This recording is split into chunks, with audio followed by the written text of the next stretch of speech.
I think what we're looking here is because of the lack of urgency. Because, for example, napasok ka, then you do something about it right away. Yeah. So when it comes to malnutrition, the effects, you see it over a matter of years. So such as stunting or pagbansot, between 0 to 5 years of age, if a child is malnourished, then hindi niya na na-reach yung maximum height na pwede growth niya. potential niya. So since the effects are long-term, then in the household, it's not being addressed properly.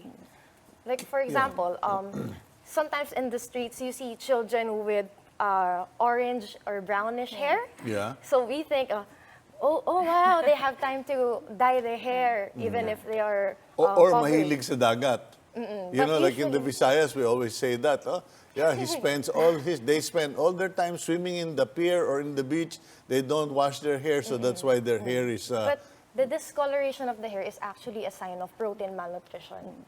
wow. And usually when the kids have white lines on their nails, that's a sign of vitamin C deficiency. So these are some signs that we can learn about. So these are like the quicker signs of the effects of malnutrition. An observation I want to point out to the group is, have you observed that there are a lot of dialysis centers right now that are standing by themselves? So usually you find this in tertiary, quaternary hospitals, dialysis I have centers. friends who are dying left and right because of renal failure, spending the last 6 months of their life in dialysis centers. So before this happened, what happened? What happened was there was a lot of only rice, only buffets. Yes. So that's what happened. And then now we have this because people have been enjoying themselves in the luxury of eating a lot of food that they don't need.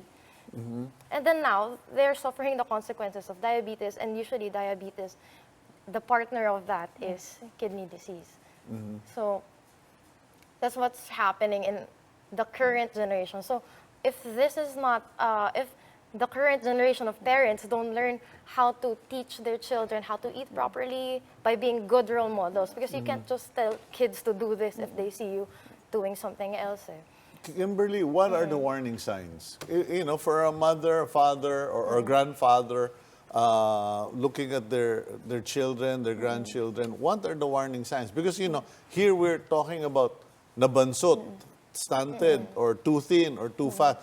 These are obvious, but that's already too late. Yes. Okay, what Kasi as a pedia?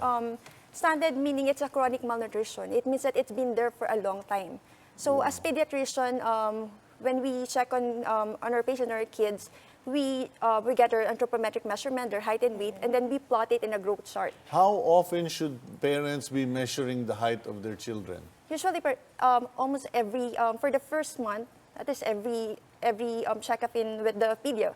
What happened is that when they grow older in toddler years, if they're not sick, they don't go back to their pedia, they don't go back to their doctors. Yeah, because I remember in Europe, I would see, alam mo yung mga hamba ng pinto, the door jambs, people would actually have markers. And, you know, 6 years old, this height, 7 years old, they were literally measuring height. Ideally monthly. If Monthly. there's problem, you follow them up in 2 weeks.